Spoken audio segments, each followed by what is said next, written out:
আসসালামু আলাইকুম বন্ধুরা, আজকের যে রাইডটি হতে চলেছে শোভাবাজার মেট্রো স্টেশন থেকে দমদম নাগের বাজার। শোভাবাজার মেট্রো স্টেশন থেকে দমদম নাগের বাজারে এখন আমি যাচ্ছি।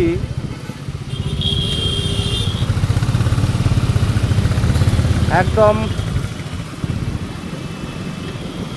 ঠিক বড় বাজার সেন্ট্রাল মেট্রোর আগের স্টেশন, যতীন দাস পার্কের পরেরটা শোভাবাজার মেট্রো। শোভাবাজার মেট্রো থেকে দমদম নাগের বাজার যাচ্ছি আমি। এই রাইডে যেতে যেতে যে রোডগুলো দিয়ে আমি যাচ্ছি সেই সব রোডগুলোর বিষয়ে বলবো, কলকাতার খুঁটিনাটি বিষয়ে টুকটাক বলবো যতদূর পর্যন্ত জানি, যেগুলো থিসিস করে পেয়েছি, যেগুলো রিসার্চ করে যেগুলো পাওয়া যায় তার উপরে ভিত্তি করে, তার উপরে নির্ভর করে বলি। তার থেকে বেশি কিছু জানার নেই, কারণ বয়স তো খুব একটা বেশি না। তো বয়স ফ্যাক্ট, বয়স না, রিসার্চের উপরে নির্ভর করে সব কিছু বলা যায়। আপনি এডুকেটেড পারসন হলেই হবে। এখান থেকে 200, 400, 500 বছর আগের ঘটনা রিসার্চ করলে আপনি পেয়ে যাবেন। সব থেকে বড় কথা, রিসার্চ করলে সব কিছু পাওয়া যায় না। সমস্ত বিষয়ের এক একটা ওয়েবসাইট আছে, সেই সব সাইটে যেতে হয়। সেই সব সাইটে গেলে সেই সব ওয়েবসাইট থেকে তথ্য সংগ্রহ করে সেই সব তথ্যগুলো আপনাদের সামনে তুলে ধরা হয়। এটা গিরিশ ভবন আমার সামনে, আমি গিরিশ ভবন থেকে এখন পার হচ্ছি। গিরিশ ভবন পার হয়ে যাচ্ছে।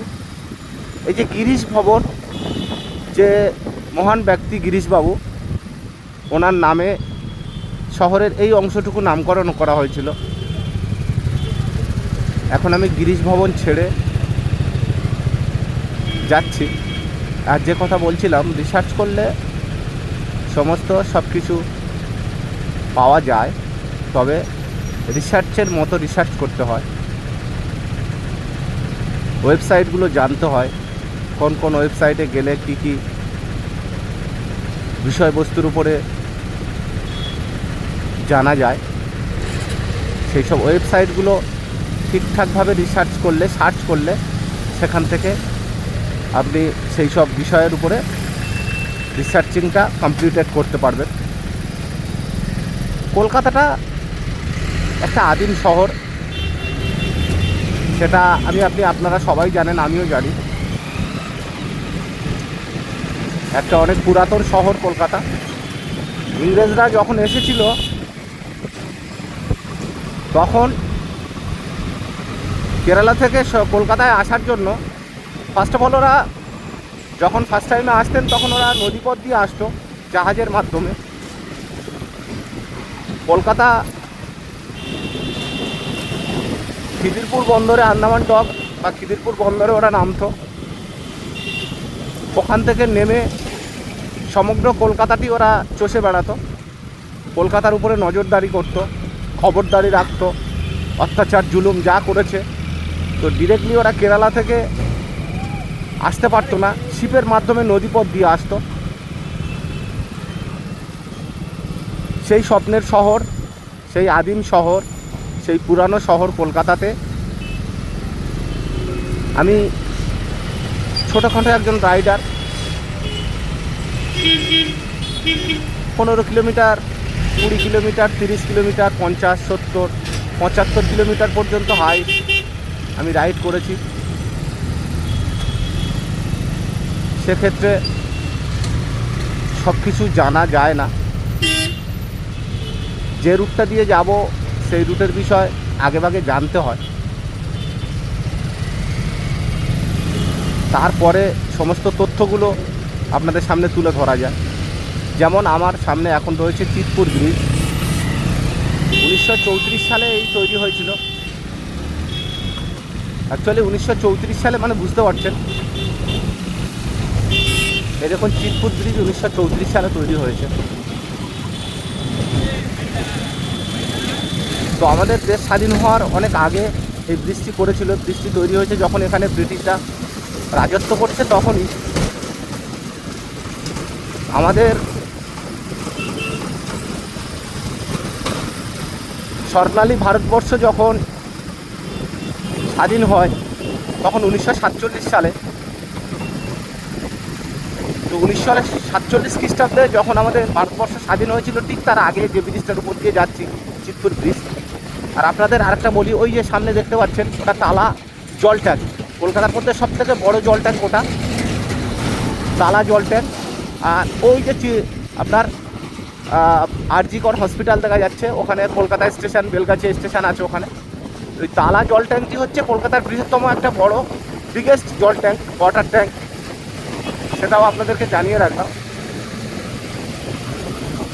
এই যে চিতপুর ব্রিজটা আমরা দেখলাম, চিতপুর ব্রিজটা হচ্ছে 1934 সালে তৈরি। আপনারা বুঝতে পারছেন 1947 সালে আমাদের দেশ আজাদ হয়েছে, স্বাধীন হয়েছে, তার অনেক আগে, তার মিনিমাম 13 বছর আগের তৈরি ওই ব্রিজটায়, যে ব্রিজটা ব্রিটিশরা করেছিল। তো এই কলকাতা শহর, আজব শহরে ঘুরে ঘুরে রাইড করি। এইগুলো দেখতে পাচ্ছেন 100 বছর পুরাতন বিল্ডিং। আমার এই নিচে, ব্রিজের নিচে যেগুলো লাল রঙের বিল্ডিংগুলো দেখছেন, এগুলো ব্রিটিশদের তৈরি করা বিল্ডিং। এই যে বিল্ডিংগুলো দেখছেন, এই স্টেশনগুলো, এই রেল লাইনগুলো,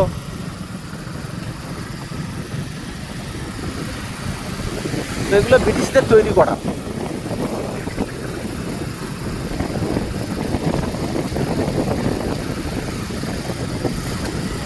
অ্যাকচুয়ালি আমরা অনেক কিছু জানি না কলকাতা সম্বন্ধে। কলকাতা হলো একটা আজব শহর। কি পাওয়া যায় না কলকাতায়। বিশ্ব মানচিত্রে যে কোনো বিষয়বস্তুর উপরে রিসার্চ করে বা খোঁজ করে আপনি দেখবেন অনেক উন্নত মানের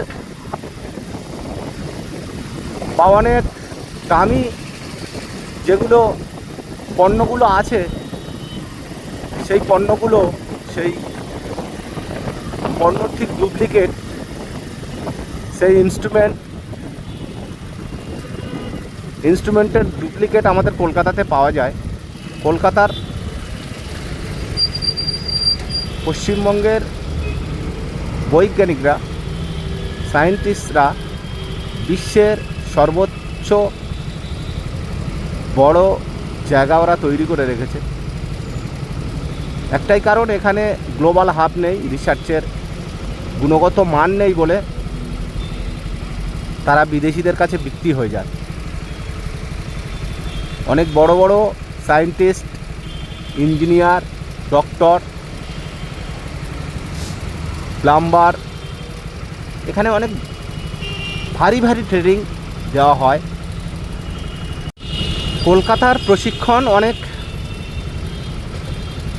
জবরদস্ত এবং স্ট্রং। এখান থেকে যেসব engineer, scientist, doctor,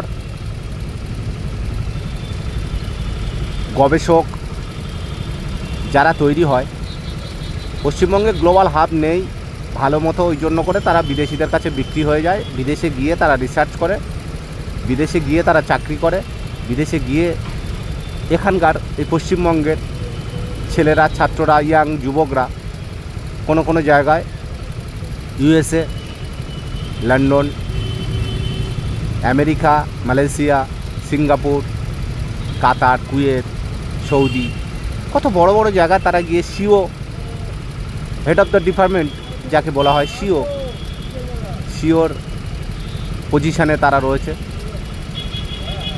most eligible post, সেখানে তারা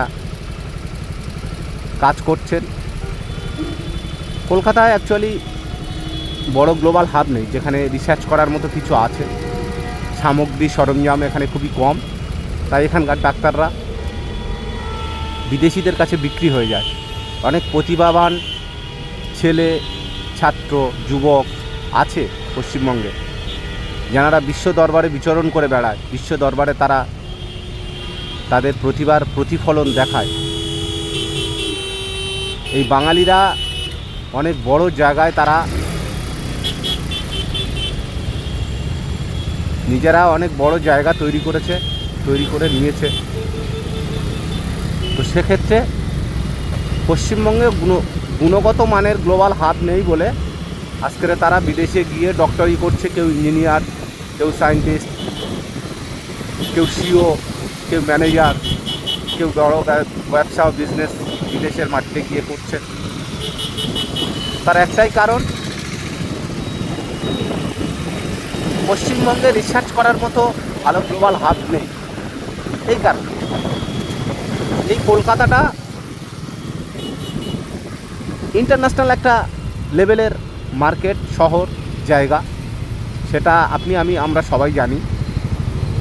কলকাতাকে বিশ্ব দরবারে প্রাধান্য দেওয়া হয়। যেমন ভারতের মোস্ট পপুলার কয়েকটা শহর রয়েছে, দিল্লি, মুম্বাই, আহমেদাবাদ, ইউপি, কর্ণাটক, চেন্নাই, কেরালা, গুজরাট। ঠিক সেই রকম উচ্চ মানের একটি শহর আমাদের কলকাতা।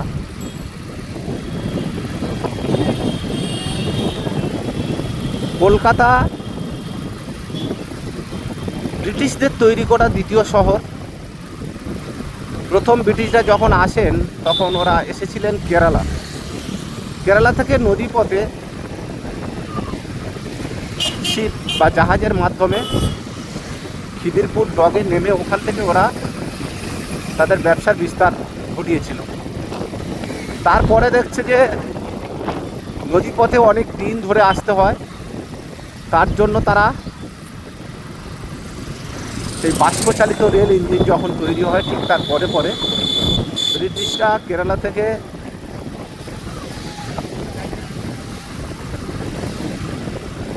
কোচি, কন্যাকুমারী,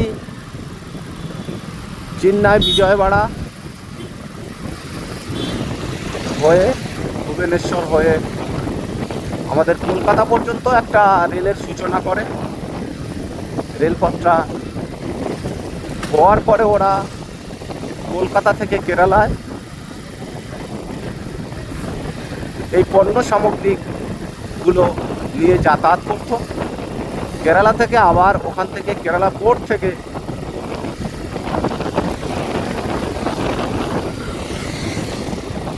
এই পণ্যগুলো শিপের মাধ্যমে, প্লেনের মাধ্যমে তাদের দেশে, তাদের রাষ্ট্রে তারা নিয়ে যেত।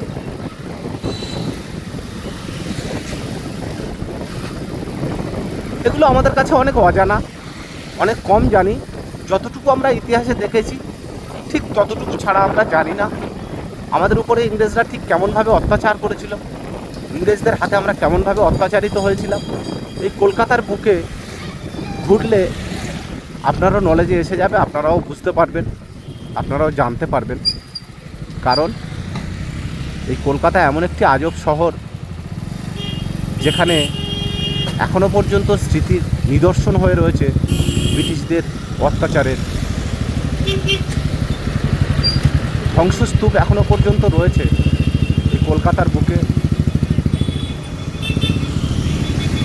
নিউ জেনারেশনদের দেখার জন্য সেই সব ধ্বংসস্তূপগুলো এখনো পর্যন্ত অক্ষত রেখেছে। তারা দেখে যাতে জানে, যাতে শেখে যে গোলামি কতটা কঠোর বা কতটা কঠিন হতে পারে।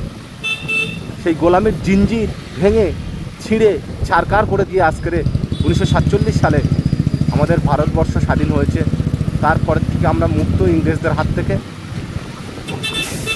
ডানা খোলা পাখির মতো আমরা সমস্ত জায়গায় উড়ে বেড়াতে পারি, নিজের স্বাধীনভাবে ঘুরতে পারি, খেতে পারি, ঘুমাতে পারি, চলতে পারি, ফিরতে পারি।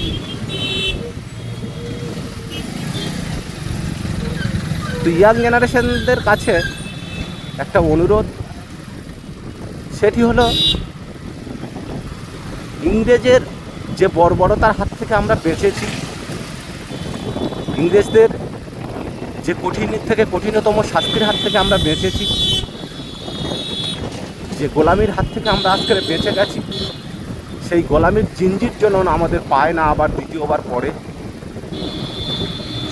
সর্বপ্রথম সেদিকে আমাদের লক্ষ্য রাখতে হবে, সদা সর্বদা সজাগ সচেতন থাকতে হবে আমাদেরকে। তাহলে ব্রিটিশ আমলের মতো আবার পুনরাবৃত্তি ঘটবে না আমাদের জীবনে। আমরা সুন্দর শান্তিপূর্ণভাবে বাঁচতে চাই। স্বাধীন ভারতবর্ষে হিন্দু, মুসলমান, জৈন, খ্রিস্টান, শিখ, বৌদ্ধ সবাই পারস্পরিক আমরা একের অপরের সাথে মিলেমিশে চলতে পারি। 1947-এর পর থেকে যেমনভাবে আমরা চলে আসছিলাম, ঠিক তদ্রূপ যেন আমরা সারা জীবন চলতে পারি, এই অঙ্গীকার আবদ্ধ হয়ে আমাদের থাকতে হবে। আজকের কিছু হিন্দুত্ববাদী বা কিছু মৌলবাদী আছে, তাদের স্বার্থের জন্য তারা হিন্দু মুসলমান করে থাকে, নাচন কদন করে, কোনো সময় দাঙ্গা, কোনো সময় বড় বড় কিছু ঘটিয়ে ফেলে।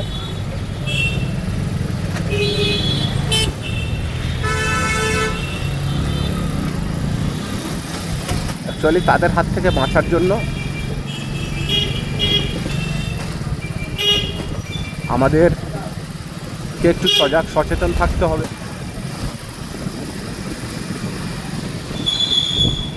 এই ওল্ড শহর, স্বর্ণালী শহর কলকাতাকে বাঁচিয়ে রাখতে হবে।